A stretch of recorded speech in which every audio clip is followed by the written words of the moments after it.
Voice-Track, gestion publicitaire. Nyota FM. Et un support technique, c'est sur Nyota. Écoutez, c'est une nouveauté. Tout de suite.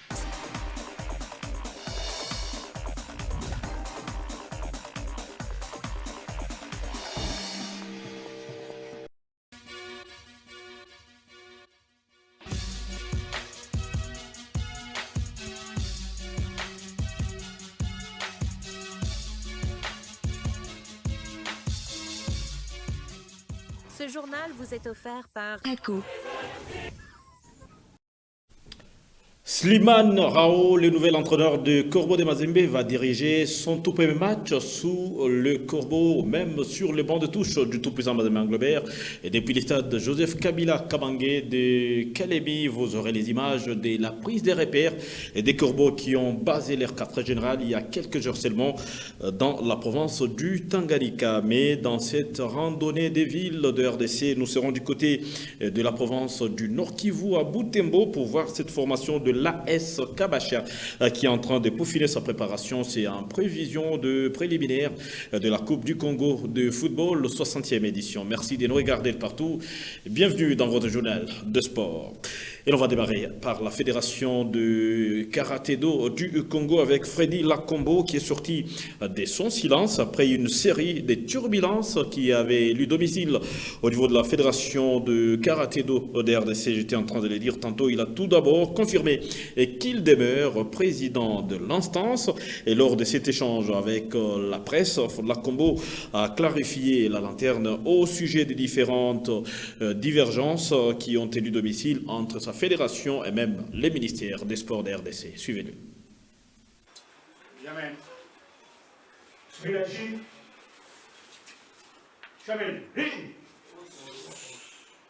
Le président de la Fédération de karaté-do du Congo, Maître Freddy Lakombo, a brisé son silence après toutes les accusations portées contre lui.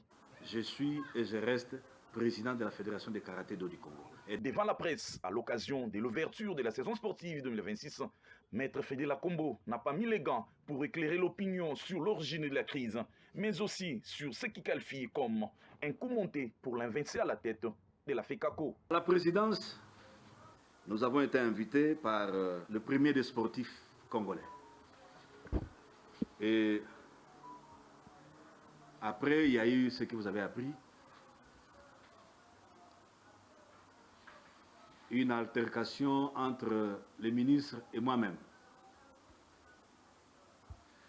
Tout simplement parce que le ministre voulait qu'il se charge seul du paiement des primes des athlètes, chose que j'ai trouvée anormale parce que le président de la République avait dit que les choses se passent sous la supervision du ministre. Ce qui veut dire que nous devrions avoir, à mon entendement, une mini-commission, une petite commission, l'intendance de la présidence de la FECACO, ainsi que les ministères. Mais nous mettre à l'écart de cette activité ne nous a pas plu et cet échange a fait que nous en soyons là aujourd'hui. Et donc, à notre niveau, nous avons pensé que les athlètes avec qui nous étions, étant par exemple Kaniki qui est devant vous, mineur, parce qu'au moment des faits, il était junior, nous avons pensé que l'État ne contracta pas avec les mineurs, nous devrions, nous, être là en tant que tuteurs, faire le travail sous la supervision du ministre, bien entendu. Des questions liées au comportement répréhensible à la présidence de la République, la rétrocommission auprès des athlètes, mais aussi le prétendu détournement de 102 000 $ ont consacré la majeure partie de cet échange avec la presse. À ces différents sujets, Maître Freddy Lakombo a donné sa version des faits. Accuser quelqu'un de rétrocommission sans preuve, et surtout ici, sans connaître le sens du mot rétrocommission, c'est une ignorance gravissime qui mérite d'être punie. Parce que le président ici a été soustrait du lieu de paiement. Il a été soustrait du lieu de paiement et il vous a dit ici qu'il n'a jamais perçu sa prime. Et donc, il n'était plus avec les athlètes quand ils percevaient leur prime. Comment quelqu'un qui n'était plus au lieu de paiement, comment pouvait-il, n'est-ce pas, exercer une pression à ceux-ci, alors que ceux-là étaient en train de se faire payer à son insu, pendant qu'il n'y était même pas, et il est parti de ces lieux 1 heure avant que les athlètes ne quittent, quelqu'un a dit ici, le Mont Galiem. Tozan a deux problèmes majeurs. Nyongo ya mars, o e préfinansaki activité wana. Et futamite, nyongo tobakisaki, poto compléter mon effectif mouké à Abuja. Et futamite, bato bazwimbo na présidence, ngai moko bakati ngai. Après, l'État futimbongo wana. Pour le président de la FECACO, la justice continue à faire son travail et rien ne peut l'empêcher d'exercer ses fonctions. La justice congolaise est venue compléter les résolutions prises par le comité fédéral, l'instance hiérarchique de la FECACO. Cette réunion du comité fédéral avait réglé ces problèmes et la justice l'a confirmé. Je suis et je reste président de la Fédération de karaté-do du Congo. Faisant d'une pierre des coups, le président de la FECACO, Maître Frédéric Lakombo, a à l'occasion de l'ouverture de la saison prononcé un discours qui a retracé les événements de l'année 2025 avant de projeter les perspectives de 2026.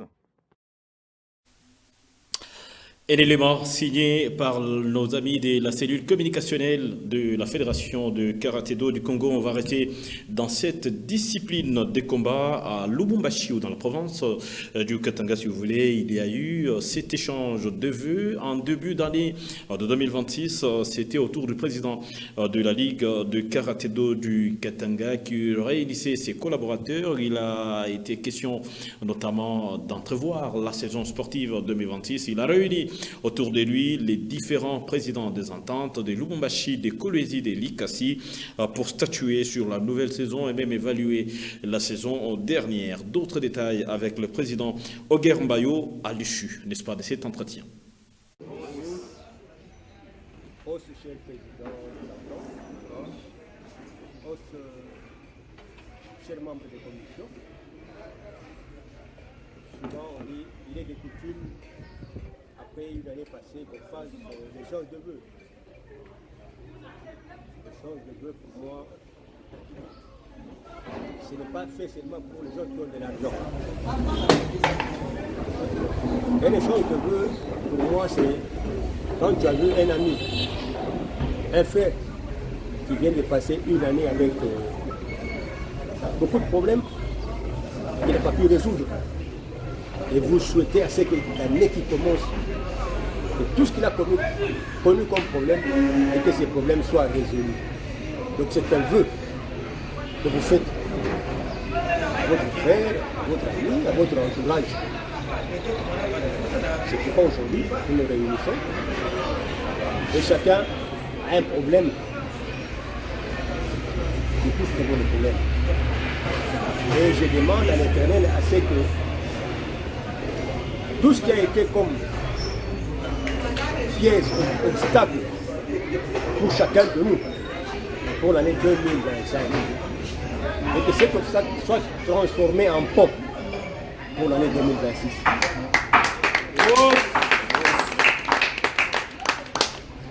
Et que nous puissions évoluer ensemble. Les carènes ne manquent pas, les problèmes ne manquent pas. Nous sommes des humains, nous devons savoir nous surmonter. C'est toujours le gros problème. On ne peut pas être tous d'accord sur le même point, tout à fait normal. Mais quand on s'assoit autour d'une même table, on essaie quand même d'arrondir les angles. Et je voudrais que cette année 2026, que nous soyons ensemble et tous les problèmes qui peuvent se venir, trouvent une solution à l'amiable.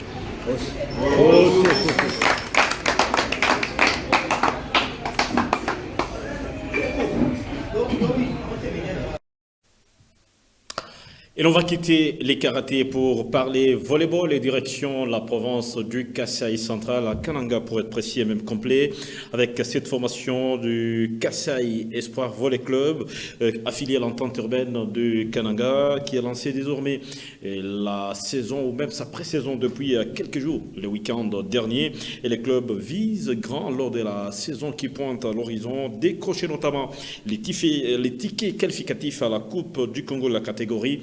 C'est l'une de ses priorités. Fidel Mbaya et même Michel Olela ont visité l'une de leurs séances d'entraînement. Ils sont de retour sur le chemin des entraînements.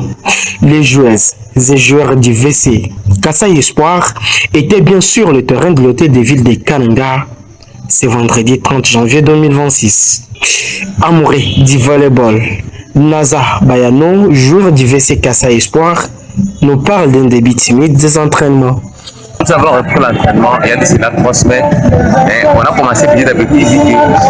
Notre effectif des athlètes n'était pas encore complet. Nous sommes en train de faire en sorte que nous puissions devenir. Comme vous le constatez maintenant là, quand même on a déjà atteint une quantité là où on peut commencer à travailler. Quitter la ville de Kananga pour rejoindre ses amis à Kinshasa et Lubumbashi sont les objectifs que cet athlète s'est fixé. Mes ambitions d'abord pour le volley. Bon, je préfère vraiment devenir un grand volleyeur. C'est pas pour moi, c'est pas pour jouer ici au Kasaï central, mais je préfère aussi aller ailleurs. Peut-être aller dans l'équipe nationale qui est la Kasaï. Dorcas Lusamba est également joueuse du VC Kasaï Espoir. Passionnée de cette discipline, elle invite les autres filles à rejoindre son équipe qu'elle appelle une école de formation.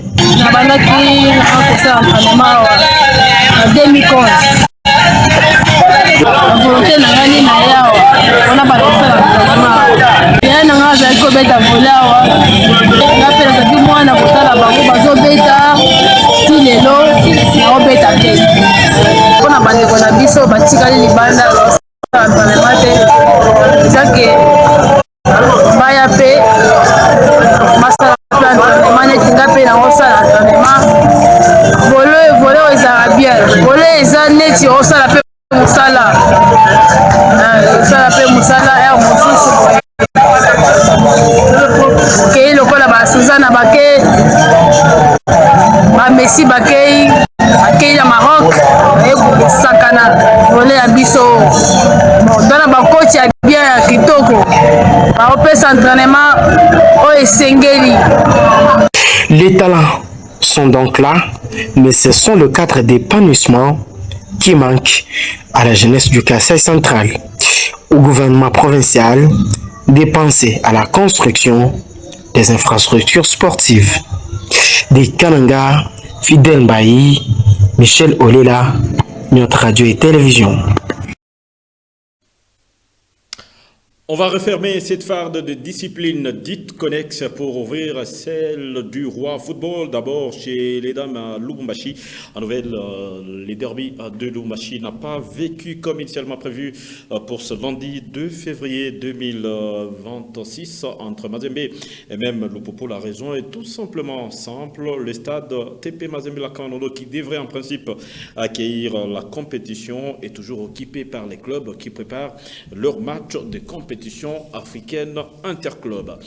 On parle football encore une fois, cette fois-là chez les messieurs, avec le préliminaire de la Coupe du Congo de football et direction à présent à Butembo, l'AS Kabasha, champion de la RDC ou de la Coupe du Congo en 2005, qui a aussi désormais les rythmes de sa préparation à quelques jours de démarrage de préliminaire dans cette contrée de la République. Et les clubs a même choisi les terrains sablonnés du stade Afia pour s'entraîner. Tout se passe plutôt mieux, et selon notre confrère sur place, Michael Luruma. À l'approche des préliminaires de la Coupe du Congo prévue à Butembo, l'AS Kabasha de Goma est passé à la vitesse supérieure dans sa préparation. Le champion du Congo 2005 multiplie les séances d'entraînement afin d'aborder cette échéance dans les meilleures conditions. Pour mieux s'adapter aux réalités du terrain qui accueillera la compétition, Kabasha a momentanément établi son quartier général au stade Afia, dont la surface sablonnaise se rapproche de celle du stade de Butembo. un choix stratégique visant à habituer les joueurs à évoluer sur un terrain sans pelouse synthétique. Sous la direction de l'entraîneur Abibou Sokolo, l'effectif des Banakabe continue de s'étoffer. La majorité des joueurs proviennent de jeunes talents locaux, renforcés par quelques éléments venus d'ailleurs, offrant ainsi plus d'options techniques et tactiques au staff. Exempté du premier tour, l'AS Kabasha entamera sa campagne le 12 février face à une équipe issue de préliminaires de Oicha. Le vert et noir enchaîneront ensuite avec un duel contre l'AS Kapako de Beni le 19 février avant de conclure la phase des groupes le 23 février face à l'AS Makomine de Mangoro-Jipa.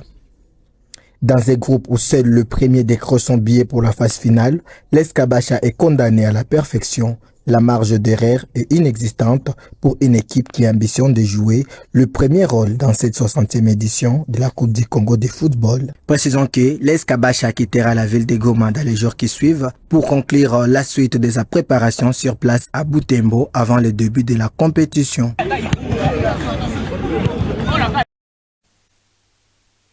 Préliminaire de la Coupe du Congo, encore on en parle dans la zone centre-sud, cette fois là au stade Frédéric Kibassa Maliba. La deuxième journée aura bel et bien lieu ce mercredi. Et déjà, le cercle sportif Don Bosco accorde son hospitalité à la formation des New Sogers et l'autre affiche mettra aux prises la formation des Kamikaze Simba face à celle de l'Ikassi Jexcol. On va quitter le préliminaire de la Coupe du Congo 60e édition pour les championnats nationaux Illico Cash Ligue 1. D'abord, Téné Colosi au Dominique Stadium, un nul a vécu ce mardi entre la formation locale de Manika face à Sa Majesté et Sanga Balende. Mais je le disais tantôt, Sober Academy, pendant ce temps, les Corbeaux viennent d'ailleurs de prendre le repère du stade Joseph Kabila Kabangé. Et c'est en prévision de leur rencontre de ce mercredi au coup de 15h face à la formation locale de Tanganyika Football Club. Visiblement, l'adaptation a été tout à fait bonne et même parfaite en quoi nos reporters sur place, Gentil Smotombo et même Meshak Ayembe. Le premier voyage, la première interview devant la presse et des mots qui font le décor des noms tranchés entre passion et ambition. Mazembe, c'est une histoire, donc on doit travailler tous ensemble pour essayer de préserver cette identité et bâtir une équipe solide. Allez, voilà. Gardez le triangle. Tu joues dans l'axe, tu restes dans l'axe. Les côtés. Car pour être ici, Slimane Rao sait qu'il faut suffisamment avoir de la détermination pour réussir la lancée. Donc on va continuer sur la même lancée, positif, et de gagner sur une place et revenir à la compétition africaine. Fierté et honneur de revenir. Slimane Rao n'a jamais été loin du TP Mazembe. D'où il était, il a suivi les résultats de l'équipe. Résultat de course, Katumbi rappelle un homme qui lui a fait forte impression lors de son passage chez les Corbeaux. Juste un retour à la maison. J'ai oublié un retour à la maison, donc je connais la région, je connais les gens ici. Donc c'est un honneur de travailler ici. C'est un honneur pour moi de travailler ici. Et je remercie les dirigeants et le président aussi pour la confiance qu'ils m'ont accordée. C'est très important. Mais pas de pression, pas de test, ni des yeux critiques. Le franco-algérien, c'est ce qu'on attend de lui et de son équipe. Tous les matchs sont importants, quel que soit l'adversaire. Donc nous, on a préparé le match sérieusement. Et surtout, c'est un match à l'extérieur. Donc, on est prêt. Les Corbeaux ont battu Tanganyika au match aller à Kamalondo. Pour rappel, ils veulent sans l'ombre d'un doute remettre ça ce mercredi.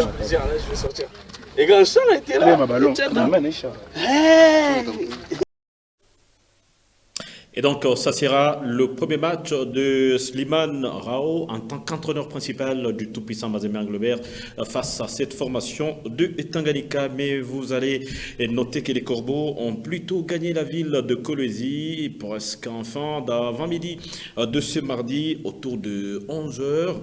Et la délégation est forte d'une trentaine de personnes, dont 20 joueurs, avec une mission de consolider visiblement la première place. Cela doit naturellement passer par une victoire carrément sur cette formation locale. Retour à l'image sur l'arrivée des Corbeaux sur Place Académie.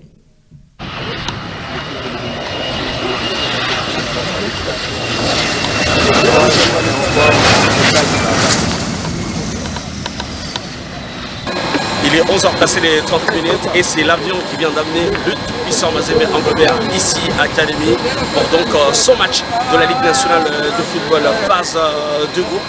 Les Corbeaux ont enchaîné derrière une très très belle victoire avec déjà 2 matchs dans leur GBCR depuis la reprise des hostilités.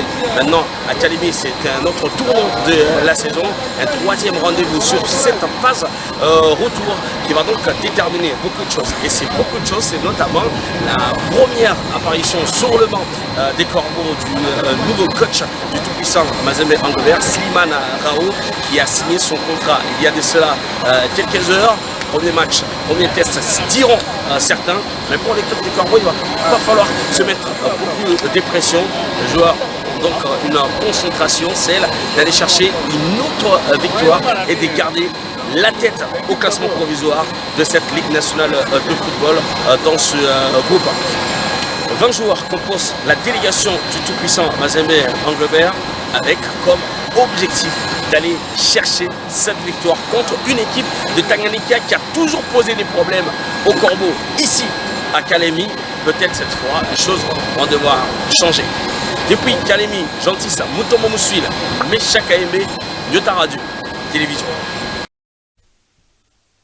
On va rester momentanément à Kalemi, précisément, où il fait partie de la délégation de Corbeaux. Lui, c'est Fofo Konzi, membre influent du comité dirigeant du tout-puissant Mazembe Anglebert. Il a clarifié la mission qu'accompagne ou qui doit accomplir les Corbeaux sur place au Tanganyika. À ses côtés, l'honorable Boniface Kabongo, lui, il est membre de la coordination des supporters de Mazembe, basé à Kalemi, bien sûr. Ils ont lancé un message fort, mais plutôt aussi clair.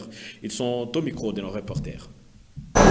L'objectif, comme vous le savez, c'est depuis Lubumbashi. Nous disons l'opération 3 points doit continuer. Nous sommes venus prendre 3 points. Oui, Tanganyika c'est une très bonne équipe, mais nous nous sommes préparés en conséquence. Donc soyez rassurés, nous allons rentrer avec nos 3 points. L'ambiance est bon vivant. Je crois qu'il faut être TP Mazembe pour amortir ce choc-là entre l'arrivée et le départ d'un entraîneur. Mais comme c'est un enfant maison, il connaît et il a eu la bénédiction du coach Lamine. Donc l'ambiance est bonne, je dirais même très bonne. Oui, avec nos 3 points, on prend l'avion le jeudi et nous resterons jusqu'à la fin de la phase retour premier. Non, vous savez que Mazembe ni équipe ya Kalemi, Mazembe ni équipe ya Kalemi. Na tunapokea tunabasouhaiter le bienvenu kwetu ku Kalemi pour que bakuye bacheze na Tanganyika. Ni maekipi mbili ambayo tunaipenda na ni maekipi yetu. C'est pourquoi tunalomba kesho public ikuye mingi iangalie football ya mzuri ya aina na problème. Mazembe c'est une équipe mwebenye munaiua vile inakuwaka. Mazembe ni équipe ya fair play. Tanganyika c'est notre jeune équipe qui monte. Yenye tunapenda kila wakati tuwe nayo pamoja. Tu vas voir même que tulisha beba mo batoto kidogo ya Tanganyika wanaingia ku Mazembe. Donc ce sont des équipes sœurs qui vont se rencontrer, qui vont jouer, qui vont nous montrer le football. Voilà. Mais banasema Mazembe depuis Ashamwina Tanganyika hapa. Bon, Mazembe Ashamwina Tanganyika hapa ya leo. Ya zamani Ashamwina. Na leo ni watu pamoja, tutaona tu Mazembe ni mkubwa. Atafanya kidogo na Tanganyika atabakia mu ile stand yake ya kuwa Tanganyika. On finit par cette nouvelle du côté du football club Saint-Éloi Lupopo, blessé lors de la 4e journée entre son club qui était en face du Mouloudia Club d'Algérie. Vous vous rappelez, Jonathan Mokonzi, défenseur central des Cheminots, est fixé. Il a été opéré ce lundi sur place en Algérie et la durée de son indisponibilité est désormais connue. Il va devoir patienter ou rester hors de terrain pendant 6 mois. Et les Cheminots de leur côté ont gagné désormais leur fief Lumbashi de retour pour préparer la 5e et avant-dernière journée des groupes de la Ligue des Champions le week-end prochain face aux Sud-Africains de Mamelodi Sundowns. C'est la fin de ce journal de sport. Merci d'avoir été des nôtres.